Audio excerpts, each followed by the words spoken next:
हर कोने में छुपा होता है कोई रहस्य, कोई ऐसी कहानी जिसे सुनकर रूह कांप जाती है। यह कहानी दो प्रेमियों के असफल प्यार और प्रतिरोध की है। राजस्थान के कोटा शहर में महेंद्र साहब एक बहुत ही अमीर और आलीशान हवेली का मालिक था। उन्हें अपने से 7 साल छोटी उम्र की लड़की से प्यार हो गया था।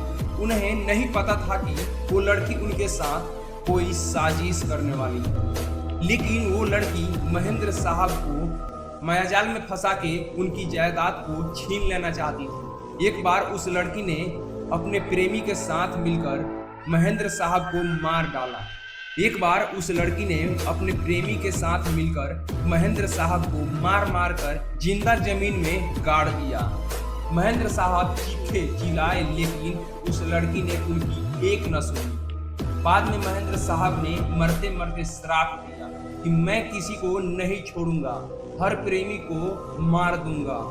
जिस तरह मेरे साथ धोखा हुआ है, मैं किसी को नहीं छोड़ूंगा, सबको मार दूंगा, मैं सबको मिट्टी में मिला दूंगा।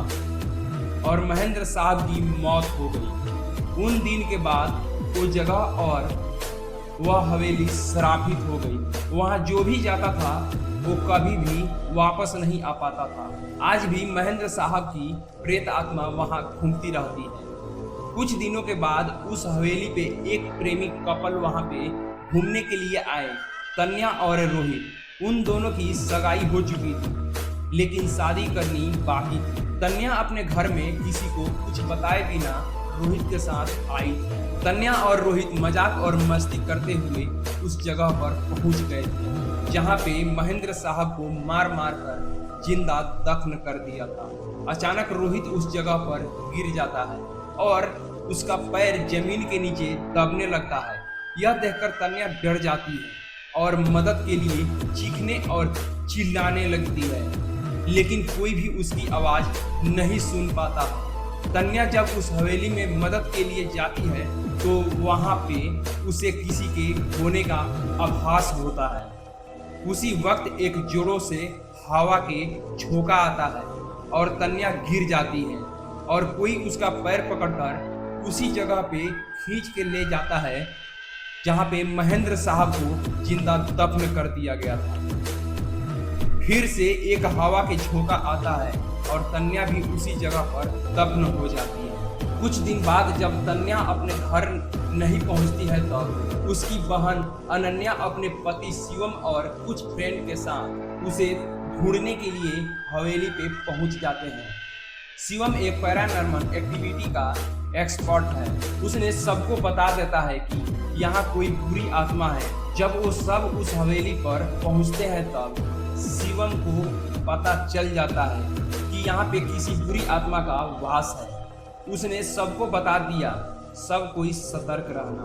उसी रात को उन सभी के साथ कुछ अजीबोगरीब घटनाएं होने शुरू हो जाती है, जैसे कि दर्द भरी आवाज, में रोने और चिल्लाने की आवाज, नल से पानी का टपकना, बेडरूम की खिड़की का अपने आप खुलना और बंद होना, चमगादड़ों का भागना।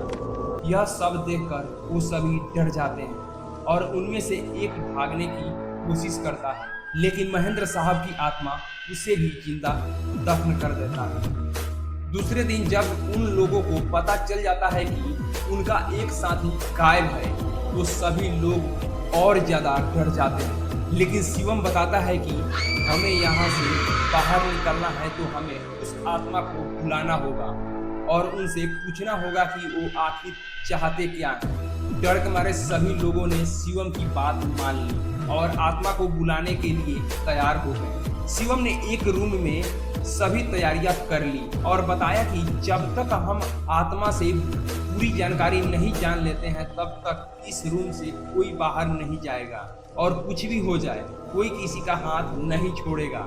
शिवम ने तंत्र मंत्र से आत्मा को बुलाना शुरू कर दिया। कुछ ही देर में मौसम बदलने लगा। आसमान में काली बादल छा गई, जोरों से हवा बहने लगी और बिजलियां चमकने लगी। उसी समय महेंद्र साहब की आत्मा उस रूम में आ गई। शिवम ने उस आत्मा से बात की, आखिर तुम चाहते क्या हो?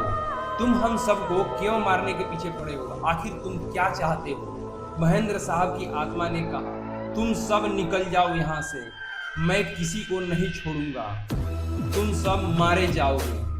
इतना कहकर आत्मा चली गई। उन लोगों ने बाद में तन्या के आत्मा को बुलाया और पूछा आखिर उनके साथ क्या हुआ था।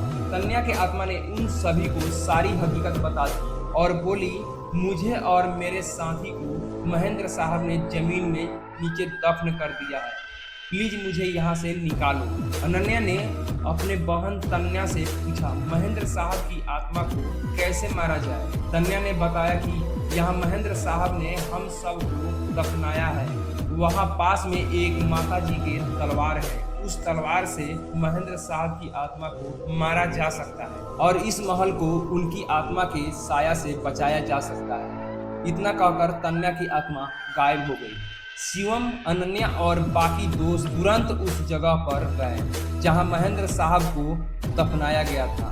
महेंद्र साहब की आत्मा ने उन सभी को तलवार के पास जाने से रोका, लेकिन अनन्या उस तलवार के पास पहुंच गई थी और उसी तलवार से महेंद्र साहब पर वार कर दिया। कुछ ही देर में महेंद्र साहब और उनके साथ उन सभी आत्माओं को मुक्ति मिल गई जिसे महेंद्र साहब ने